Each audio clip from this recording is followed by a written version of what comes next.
I'm waiting to be told. I haven't asked too many questions. King Charles III has suddenly ordered Queen Camilla to bow and apologize to Princess Anne after a fiery encounter right in the middle of the palace. It all began when Camilla sneakily altered the ceremonial parade list to push her own faction to the front. This abuse of power was instantly spotted and shut down on the spot by the Iron Lady herself, Princess Anne. A venomous face-off in the corridor, Anne's steely words, and the king's furious slam of his hand on the table tore away the court's facade of peace, leading to a cold stroke of the pen that stripped Camilla of her authority by King Charles's own hand. Will the arrogant queen swallow her bitter pride and humble herself before her iron-willed sister-in-law? Will the weight of duty or personal pride triumph in this zero-sum battle? What devastating punishment awaits Camilla behind the closed doors of the drawing room? These days, Buckingham Palace was blanketed by an almost suffocating tension. Beneath the ancient gilded arches and towering stone walls, hundreds of servants moved silently like soulless shadows. They were bustling to prepare for the state reception, the largest and most important diplomatic event of the year. For Queen Camilla, this was not merely a day to welcome distant guests. This was the ultimate battlefield, where she had to carve out her power completely, shedding the label of the third party or companion that had haunted and tarnished her honor for decades. Insecurity constantly gnawed at Camilla from deep within. Despite wearing the precious crown on her head, she still felt the contemptuous glares and skeptical whispers from traditional members of the royal family and servants loyal to the late queen. To silence these voices, Camilla craved absolute public validation. She wanted to prove that she was the true mistress of this palace and that her own family, her children and grandchildren, who carried her blood, must stand in the most glorious position. In the magnificent stateroom, the light from crystal chandeliers cascaded down onto a long table draped in a deep red velvet cloth. Resting on the table was the parade list meticulously written in black ink on luxurious gold-bordered paper. This sheet of paper held the power to decide the ultimate honor of each royal member before hundreds of international media lenses. Who would walk ahead, who would follow, and who would stand beside the king under the flashing lights? Everything was dictated by the words on this page. It was the physical manifestation of the dynasty's pride. Camilla stood alone before the mahogany table, her sharp eyes scanning the lines quickly. Envy flared up intensely when she saw the names of Princess Anne and other long-standing royals firmly secured in the most prominent spots right next to King Charles. Conversely, her own inner circle, the loyalists who had helped her ascend to her current position, were relegated to the back like insignificant blurred extras. Camilla would not accept this. She refused to see those who had always looked at her with the judgmental eyes of the past being honored, while her own faction was forced to shrink into the shadows. Taking advantage of the moment when the hall staff were busy checking the outer lobby and the stateroom was completely empty, Camilla stealthily approached the wooden table. She drew a gleaming gold fountain pen from her coat pocket. With fingers trembling from a mix of sheer excitement and boundless ambition, Camilla pressed the pen to the gold-bordered paper. Without a shred of hesitation, she crossed out the names of the senior royals and replaced them with those of her close associates and her own family, propelling them to the most prestigious spots at the front of the parade. Camilla's actions unfolded swiftly and silently in the quiet of the room. She was certain that in the hectic rush and chaos of the 11th hour dress rehearsal, none of the protocol staff would be sharp enough to notice such a minor yet subversive alteration. Camilla returned the list to its original position, gently smoothing out the creases to erase all traces, and flashed a triumphant smile before turning to walk away. She believed she had seized control of the palace's destiny, establishing a new order that no one could discover or interfere with. But Camilla was mistaken. Arrogance had blinded the new queen's judgment, making her forget that another woman still quietly observed every movement in the palace with the vigilance of an eagle. That woman was Princess Anne, the living embodiment of royal discipline and integrity. When Princess Anne stepped into the stateroom to conduct the final check for the dress rehearsal, the surrounding air instantly grew suffocatingly solemn. Anne, with her familiar swept-up hair and simple attire that nevertheless exuded an innate authority, was the embodiment of iron discipline and supreme duty. She needed no flashy titles to command respect, nor did she require ostentatious displays of power. Her presence alone was a steely reminder of the Windsor family's most rigorous traditional values that had kept the throne standing through centuries of storms. Anne approached the mahogany table and picked up the parade list to review it. It took less than 3 seconds for her sharp eyes to detect the anomaly on the gold-bordered paper. Fresh ink was sloppily written over the original handwriting, and unfamiliar names, Camilla's close associates, appeared in the most prestigious spots of the front row, pushing the veteran royals to the back. Anne's face immediately hardened her brow, furrowing tightly. She instantly recognized Camilla's delicate yet careless and arrogant handwriting. This was no mere mistake. It was a blatant insult to royal order, a selfish plot to turn a national event into a personal stage to flaunt the Queen's power. For someone who held duty as their sole purpose in life, like Anne Camilla's action was utterly intolerable. It directly threatened the solemnity of the state reception, where even the slightest error in order could spark a massive diplomatic scandal across international headlines. Rather than flying into a rage or seeking out Camilla for an immediate confrontation, Anne chose the cold, decisive action of a pragmatist in charge of discipline. With a sharp wave of her hand, she summoned the head of staff. She pointed directly at the paper and issued a direct order, leaving absolutely no room for negotiation. "Restore it to its original order, immediately." Anne's voice was not loud, but it carried a majestic weight that made the staff member tremble. He bowed immediately to receive the order, not daring to ask a single question. The staff member quickly retrieved the list Camilla had altered and corrected the entire sequence exactly as Anne demanded. The servant's absolute unquestioning and prompt obedience to Anne was the clearest proof of how deep her actual influence ran within the palace walls. They knew who held the real power and discipline in this family. Standing on the second-floor balcony, Camilla looked down into the grand hall and witnessed the entire scene through the gaps of the wooden balustrade. The triumphant smile on her lips froze, replaced by utter shock and raging fury. Humiliation welled up, choking her throat, as she watched her grand plan to flaunt her influence easily, swiftly and coldly dismantled by Anne right before the eyes of the domestic staff. A queen's honor had been trampled on directly, and she could not speak up to stop it at that moment without further embarrassing herself. Camilla's rage and humiliation peaked that very afternoon.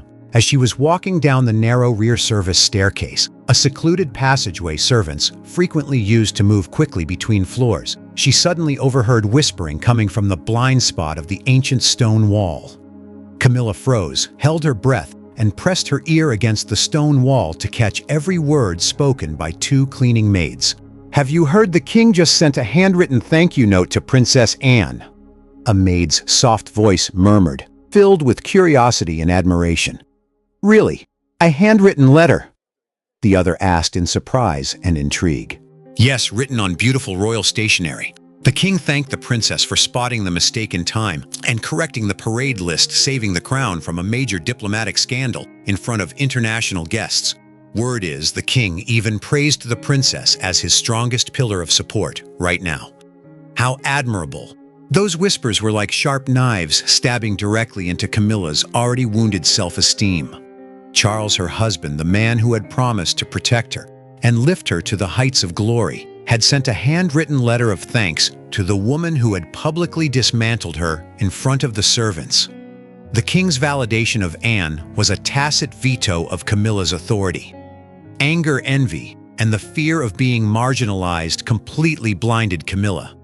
She could not accept being turned into a powerless puppet in her own palace. A plan for a direct confrontation to reclaim her dignity began to brew in the mind of the woman whose pride was being eaten away hour by hour. A chilling silence hung over the west corridor of Buckingham Palace on the morning 3 days later. Faint light from the soaring windows cast onto the portraits of past monarchs as if they were silently witnessing a terrifying storm about to descend upon the royal household.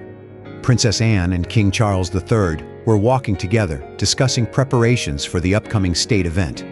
The king's face showed signs of deep fatigue and mounting pressure, while Anne maintained her usual calm, sharp demeanor of someone holding the scales of discipline. From the far end of the corridor, rapid, angry footsteps shattered the solemn quiet of the palace. Camilla appeared around the corner. The queen's face had lost its usual regal composure. Her eyes were bloodshot with rage, her cheeks taut beneath a thick layer of makeup. The fury accumulated over the past 3 days since she had eavesdropped on the servants' gossip had completely strangled her reason. Without a word of greeting, without the slightest shred of respect for the king, Camilla marched forward and blocked the siblings' path.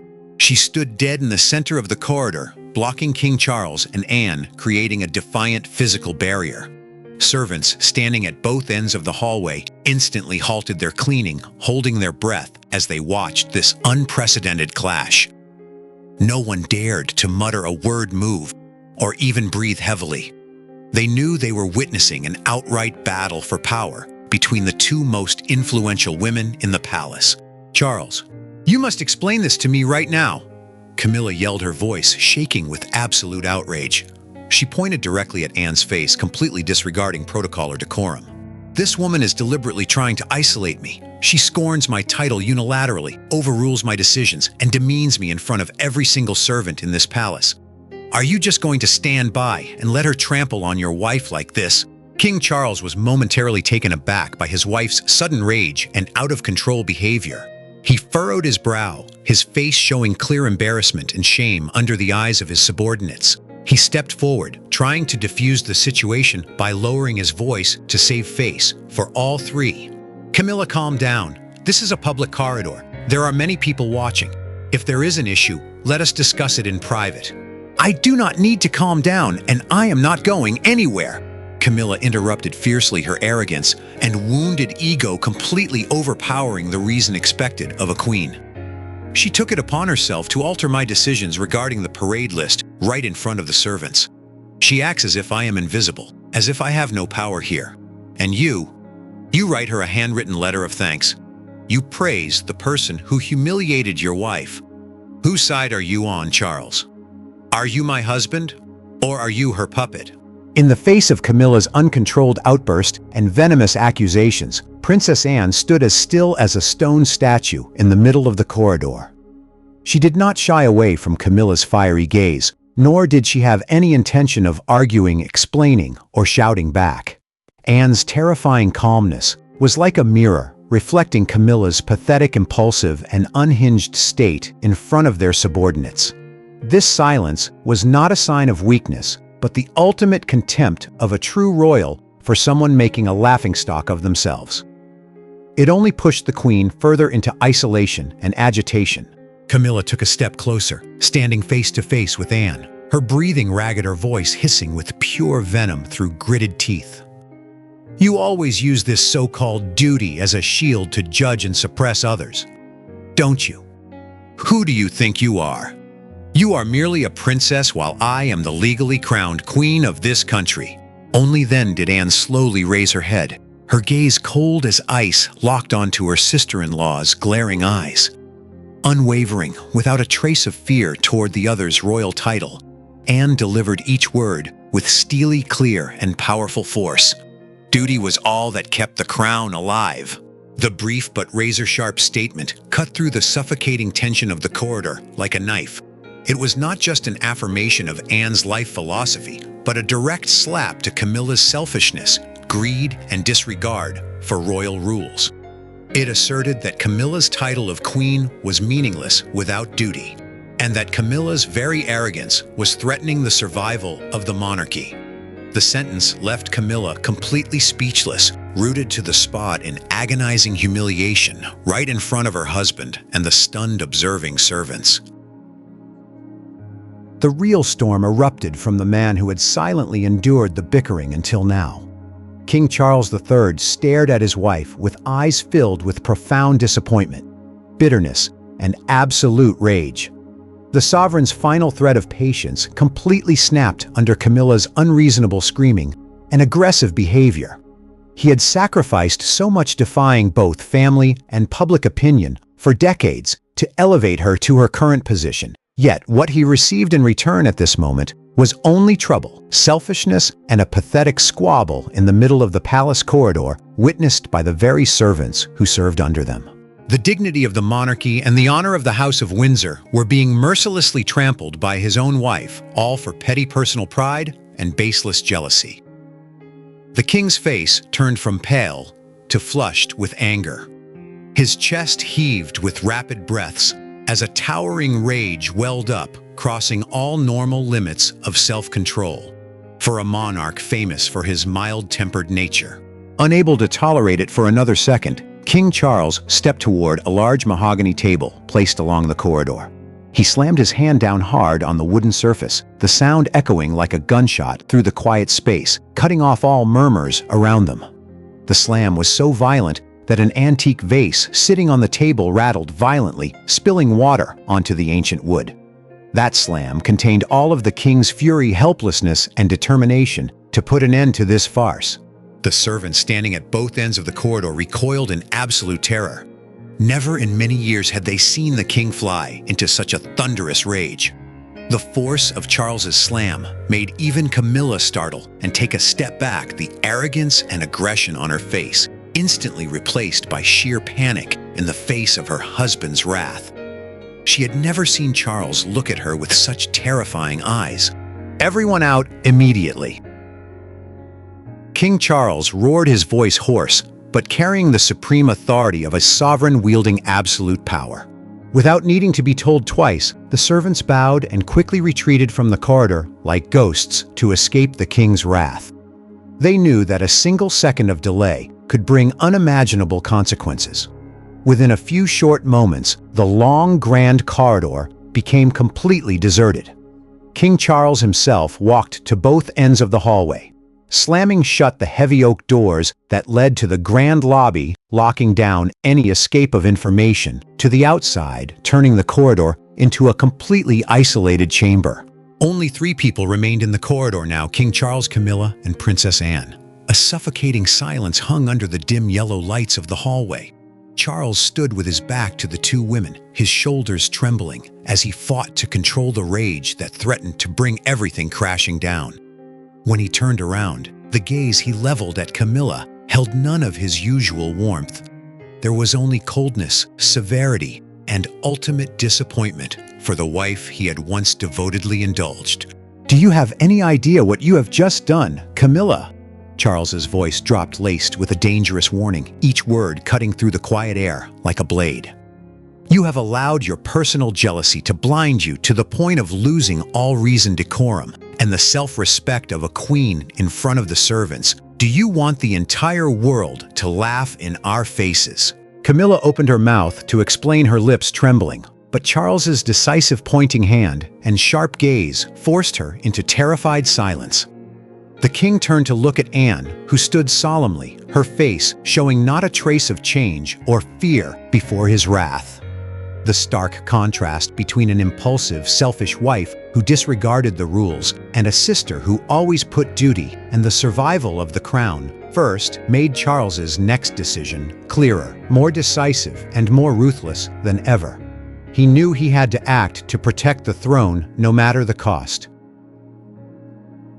Half an hour after the fiery clash in the corridor, the air inside King Charles III's private study remained as cold and gloomy as a stone tomb. The grand room, with its towering oak bookshelves holding thousands of ancient leather-bound books, seemed to share the heavy burden pressing upon the sovereign.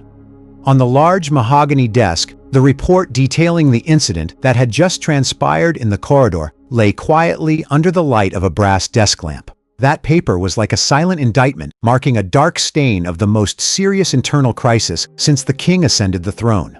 King Charles sat motionless behind his desk, his hands clasped so tightly that his knuckles turned white. Standing across from him, Queen Camilla no longer held the pride of someone who had just climbed to the pinnacle of power. She continuously dabbed her tears with a silk-embroidered handkerchief, attempting to evoke her husband's compassion with choked, bitter lamentations. "Charles, you must understand me," Camilla sobbed, her voice shaking, but still trying to plant seeds of bitterness. "Anne has looked at me with contempt from the very first day I joined this family. She uses this so-called duty to torment me, to prove to all the servants that I am unworthy of this position. I only wanted to protect my dignity, to protect our family from her oppression. I am your wife, your queen." King Charles closed his eyes, letting out a weary, exhausted sigh. Camilla's explanations and tears no longer moved him as they once had. They were now nothing more than a meaningless buzzing noise, masking her unreasonable selfishness and arrogance. He realized a devastating truth. If he continued to indulge his wife's impulsiveness and blind pride, the monarchy his mother had spent her entire life preserving would be destroyed from within. The survival of the throne could not be threatened by a woman's petty jealousies. The king opened his eyes. His gaze was so cold and severe that it instantly silenced Camilla's weeping. Without a word, he quietly picked up the black fountain pen resting on his desk. Before Camilla's shocked eyes, Charles flipped open the list assigning duties for managing upcoming royal events, a document that was previously under the Queen's control. With a decisive, powerful stroke of his pen, Charles struck Camilla's name from the role of overseeing and managing the protocol of the upcoming royal events. The thick black ink line stretched out, mercilessly crushing the name Queen Camilla on the gold-bordered page. Charles signed his name below with rapid but authoritative strokes, then slid the paper toward Princess Anne, who stood quietly in the corner of the room. From now on, Anne will have full control and final authority over all ceremonial order, Charles declared, his voice devoid of any hesitation or pity. Camilla stared at the paper in front of her, stunned. She could not believe her eyes.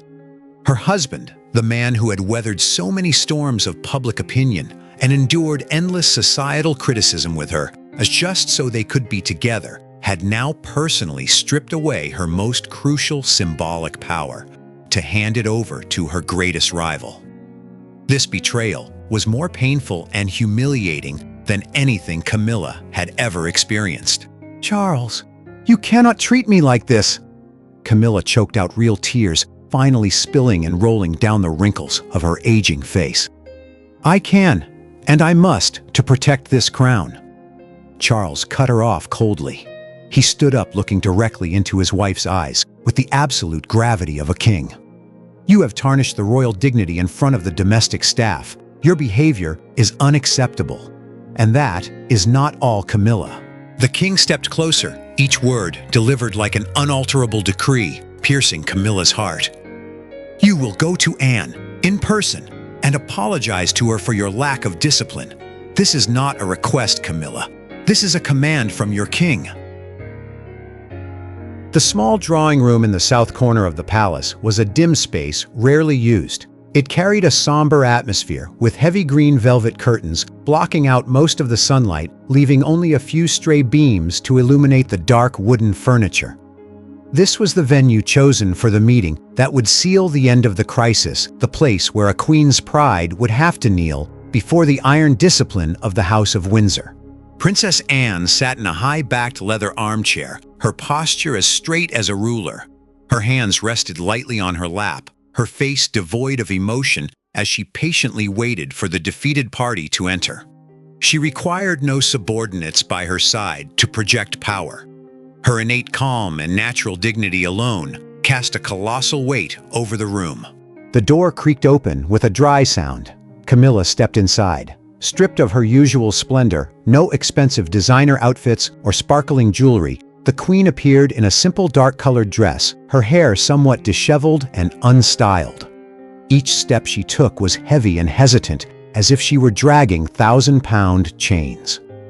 Humiliation was etched clearly on her furrowed brow, and her lips pressed tightly together until they turned pale under her light lipstick. Camilla stopped about 3 paces from Anne. She looked at her sister-in-law, sitting there calm and majestic, like a supreme judge, prepared to hand down a sentence. The pride of a woman who had once reigned supreme, who had defied all public opinion, to obtain the crown, was now forced to humble itself before the iron discipline that Anne represented. The room was so quiet that Camilla's heavy, rapid breathing could be heard. She tried to swallow to find her voice, but her throat felt strangled by humiliation. Her hands clutched her small, black leather handbag so tightly that her veins stood out in sharp relief. "Anne!" Camilla spoke, her voice hoarse and so quiet it was nearly lost in the spacious room. She had to pause for a beat, struggling to suppress the resentment surging in her chest, to utter the most humiliating words of her life. I want to apologize to you for what happened in the corridor that day. I lost control in front of the servants. It was my mistake." Each word that escaped Camilla's mouth was like a drop of poison she was forced to taste herself. Having to bow her head and admit fault to the woman who had always looked down on her was the most brutal punishment, a public humiliation that pierced the very soul of the arrogant queen. She felt the absolute reality of her defeat in this battle. Anne remained seated without a single trace of satisfaction or triumph on her face. Her composure showed that she did not view this as a petty personal victory, but rather as the restoration of royal order and duty. She looked at Camilla with a cold, piercing gaze, then slowly stood up to face the humbled, downcast woman directly. "I accept your apology, Camilla," Anne said, her voice calm, but carrying an invisible power that made the other woman tremble. She stepped closer to Camilla, so close that Camilla could feel the sheer pressure emanating from her sister-in-law. "But remember this, a queen's title is no passport for personal arrogance. Personal grievances must never be allowed to override national duty." Anne's final words fell like a closing verdict, shutting down any hope of resistance or defense Camilla might have harbored. The queen could only silently bow her head lower, unable and not daring to offer any counter-argument against the iron-willed integrity of the Princess Royal. The crisis officially drew to a close with an irreversible conclusion, leaving deep fractures in the heart of Buckingham Palace. Princess Anne walked out of the small drawing room with the air of an absolute victor. She officially held full control over palace discipline and order, becoming the strongest pillar of the throne in the eyes of King Charles III and the entire staff. Every ceremonial decision and parade sequence from then on had to pass through her strict approval. The servants in the palace looked at Anne with supreme respect and awe. They knew the old order had been restored by the iron hand of this woman. Meanwhile, Queen Camilla suffered a devastating consequence for her arrogance. Though she retained the crown on her head and the hollow title of queen in the public eye, her actual power within the palace was completely stripped away. She was sidelined from all major decisions, no longer permitted to participate in directing or supervising any upcoming royal events. Camilla was isolated within her own residence, surrounded by only a few loyal servants. But the most painful punishment for Camilla was the complete breakdown of her relationship with her husband.